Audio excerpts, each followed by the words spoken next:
Hello everyone, Tiffany Carroll here, and I'm with the co-founder of the Lumina Guild Hua. And last week we hopped on and we were exploring, we titled it Rhythm and Reality Bending. And we had a nice exploration. This is going to be part 2 in that exploration. Each month in the Lumina Guild, we have a facet that we focus on that gives shape to our contemplations and to the content that comes out. And this month, as we're kicking off the Emergent Path Apprenticeship, which you're still welcome into, by the way, it's quite extraordinary. Um, we're beginning the journey with the entire journey is about practicing skill sets that allow us to create at the edge of emergence. We might qualify what that means in this time together. But in relationship to creating, especially in these times when there's so much that's going out of form,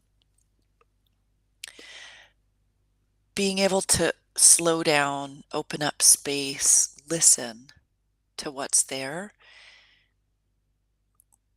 that that is what forms the stable foundation from which we can create something different individually and then together. And so that's what I think we'll continue to explore together today. Is there something, Hua, that you want to pick up on right away to speak about? I have a question. So, in terms of listening, right, what does it mean to listen deeply? And what does it take Mm. to listen deeply? Are you asking me? I can tell Mm-hmm. you what. Uh, so the question is, what does it mean to listen deeply and what does it take to do it?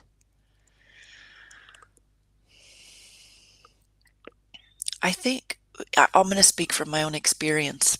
Uh, I, I just I see more and more that the capacity that I have with other people. So often I think we think of listening to another person or listening to something outside of ourselves, but that listening even to you right now and to this conversation, it's always reflecting the measure of my capacity to listen to myself. But then that brings up the question, what are you actually listening to? Because I have many different voices. You know, I have there's an expression, the committee in the head, the committee in your head. There's plenty of voices that you could listen to. And so I think that the real question here is opening, probably better to say the real invitation here is opening oneself up to listen to what is, to listen to what's going on in your interior without making any of it bad or wrong, without immediately trying to change it, but just opening up the space to listen. So as I've been really taking this journey that for myself within the Emergent Path Apprenticeship to listen to my timing.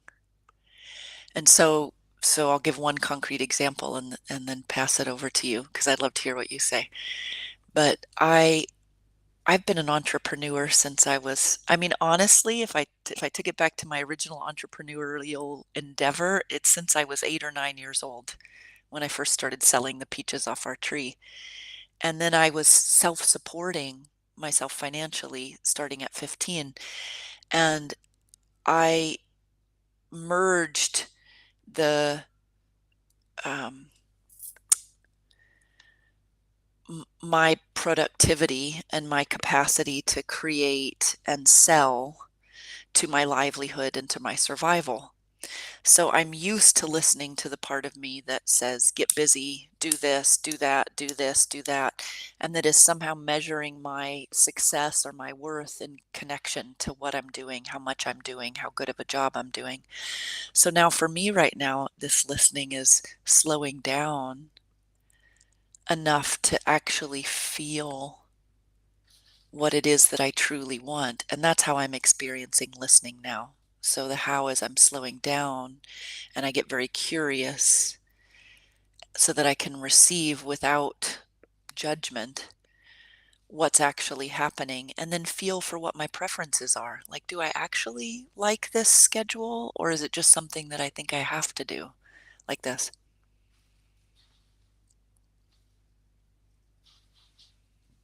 That's beautiful. I like that. I love that. I Mm, love that about in order to listen, one need to slow down. mhm, And I think you describe it in a time dimension, how we need to slow down in order to listen deeply. mm, But for me, it's about inner spaciousness.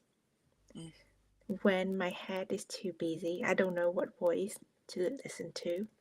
When I'm going too fast, I don't know what bit of part of my thought should I give attention to. So for mhm, me, slowing down and also like creating that inner space to listen with a, with more awareness and more attention and more intentionally mm, is for me is the key to really tune into what is wanting to emerge, mm, what is a desire that wanting my attention in this right in this moment.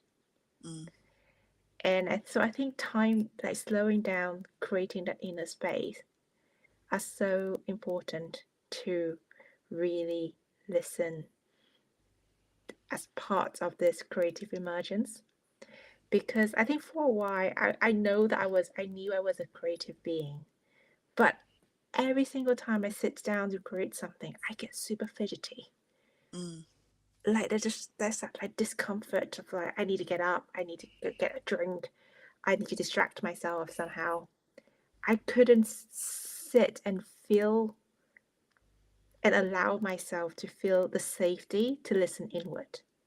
mm, So that process of slowing down, creating inner space and even outer space, I find it much easier to actually work where my external environment is spacious and got loads of empty space around me, mhm, so that I'm not my inner world and my outer world are not cluttered. mhm. I think that's enormous. My desk is quite cluttered right at the moment. I looked at it when we sat down to do this. Tiff, it's time to clean that desk up. It's so true, though. It's so true. So let me recap some of the things. It's like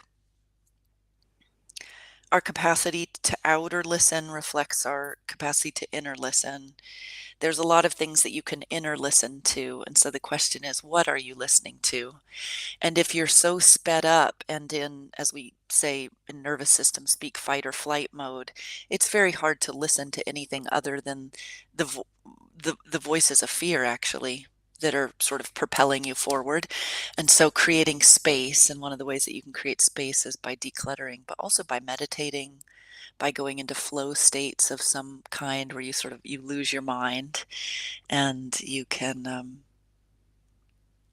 find you lose your mind to find yourself. That's what I always feel like. I lose my mind to find who I really am.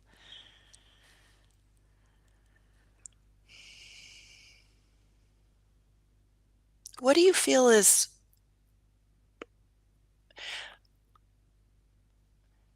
I guess I'm very curious if there's anything for you coming up right now about the relationship between desire and what we spoke about last time with reality bending, shifting our states in the moment. I think we had a really interesting session on the Lunar Guild platform on Saturday, where Mm, it was the first session of the immersion path apprenticeship, and you talked about like that desire to feel good, to shift our feeling to a feel of where we feel great within ourselves, because that's mm, where we attract the higher vibration. We're able to manifest what we want because we feel great. But then my question is, what if when we feel absolutely rubbish, when we are in that moment and everything is just crap around us? mm, Like, what are the little, and to demand somebody to feel from that state to feel better. of to great is such a big demand that like I don't think it's reasonable. Yeah. So what little step can one take in order to slowly shift out of that pitfall of a feeling? Hmm. Hmm. Yeah, it's so cool you brought this up because I I do want to share this. I want to be as sort of concise as possible, but real. Uh, you know, I my whole life, everything that's been really uh, noteworthy in my life has happened in such magical ways, like really truly magical ways, where people are they like people from the outside, they're just like, "What? You did what? And then what? And huh?" And um, I I knew I've I came to know over the years that when I was feeling good and in a generous, when I felt in generosity and my heart was open, and Rory and I, this is pre-Kiara, Rory and I would go traveling, and just always the most magical things happened to us. Like I couldn't even begin to, if I could list them all off, it would be volumes of magical things that have happened to us, because Rory and I will both be in our heart in this generosity and traveling and meeting people and just experience. It just feels like life is just gifting and gifting and gifting. And now I also want to be clear, like I spent my entire 20s, I was miserable. I felt like there was nothing that I could do to figure out how to get life right. Like I lit it. It was one of those periods of my life where I felt like life was against me. I really actually felt like like the universe was against me. I felt betrayed by the universe, and I went through a sort of descent, a breakdown on so many levels, and then rebuilt myself. And I think as I rebuilt, I also helped to open up that heart and experience more generosity. But now come we'll just it's almost like a full circle. Come into more recent of times in the last few years, we had a daughter late in life, and it's interesting when you have a kid because it's it, it really is like au- you automatically plug in. No matter how much work that you've done on yourself, you automatically plug into your parental templates, even if it's just subconsciously or below the radar. And so then there's that material there that is there for you to work with. And I really struggled to feel free and generous after we had Kiara. I mean, there was so much beauty about it, like unbelievable beauty, but also there were the realities of like my time is not mine in the way that it was before. We had some financial constrictions that were really challenging, that I didn't want them to be that way, and yet they were that way. So I felt victim to the circumstance rather than the author of the circumstance. And I did think many times, like, what happened to this flow of generous ease? And it wasn't that we weren't experiencing any of that. It's just that it wasn't as consistent. I had been really used to being just in the flow, in that zone. And it's only been relatively recently that it's like all my guidance kind of zoomed me in on, Tiffany, the work is right here in the moment. And it's always about shifting your attention to something that feels slightly better. I mean, in terms of creative authorship, and that's what we're speaking about. But but I think somehow in even as advanced as I had come to be in relationship to manifestation and abundance, this piece about like, no, really, no matter how bad you feel, no matter how rough the circumstances are, it's just the moment. It's always in the moment. It could never be outside of the moment. And as soon as I stopped wrestling with that somehow there's something outside of me or beyond this moment that would need to change, and that it's only this moment and only my relationship to this moment that ever changes anything at all, that I started to actually feel like I could lift and lift and lift.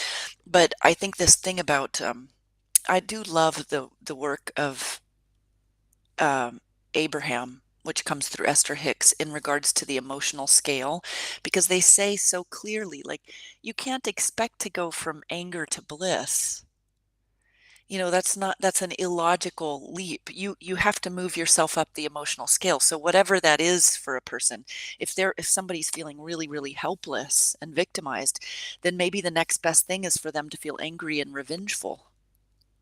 And that's moving up the emotional scale. There's nothing wrong with it. So I think it's also to reframe all of this and say, well, yes, I prefer to feel happy and generous and blissful and in the flow. There's also nothing wrong. I haven't done anything wrong if I don't feel that way. And I will tell you, I think it's taken me until my 50th year, into my 51st year, to really feel how sort of deep the the thought forms, the belief forms go that say if you don't feel good or if you're having a hard time or if things aren't working out for you, you're doing something wrong. It is you that's doing something that's related to your experience because it always is, but it's not about right or wrong. It's just not. And once you really, you really get that and give yourself that space, that's the ultimate spaciousness, I think. It's the ultimate spaciousness. I think for me is I think we often like resist the feelings of sadness, of anger so much that Mm, it doesn't create that space to move through mm, such feeling into a slightly better feeling. mm, So for me, it's like when I'm sad, when I'm anxious, when I'm angry, I think the first thing I do is tell me that it's okay mhm, to be sad, it's mhm, okay to be angry, it's okay to be frustrated and annoyed. And then once I accept myself feeling like that, there is just that tiny little space that I allowed myself to feel something else. mhm. I really appreciate that. Yeah. Yeah. I think we all have the emotions Mm. that we are really uncomfortable with feeling, Mm. but then allowing ourselves to feel it. It's huge. And even like when I'm angry, I think once I was really angry and I just went to the ocean or and another time went up to the wood and I just screamed the top of my voice off. And it was liberating.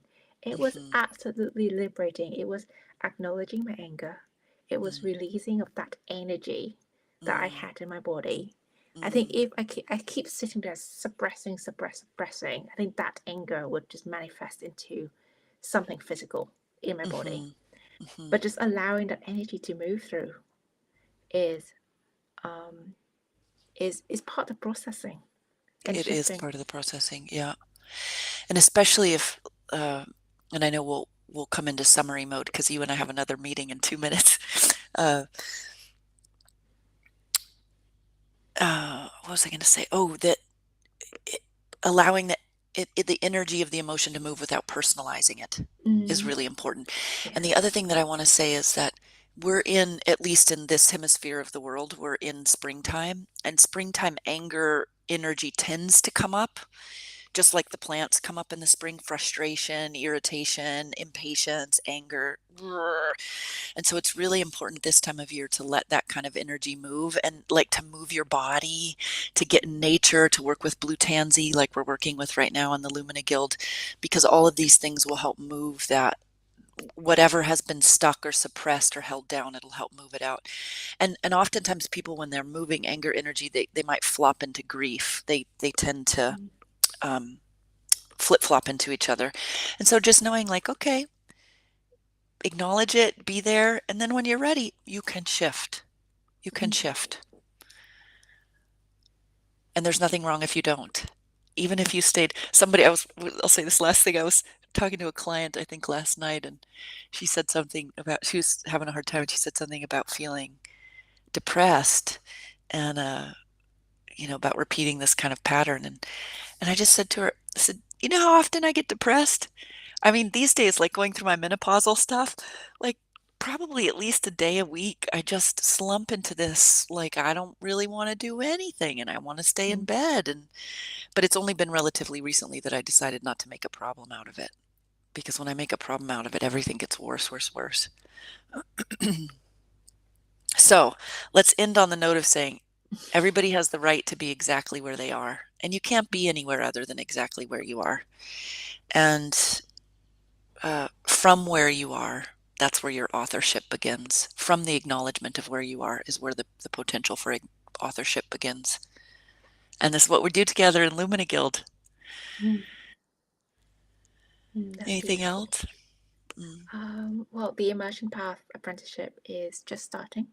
mhm, So if you want to go deeper in any of these topics, and it's an invitation for self-reflection, self-exploration, and create at the edge of emergence. So if you're mhm, interested, the link is on in the bio, and come mhm, join us, come hang out. mhm. All right. I'll see you on the next call. Bye.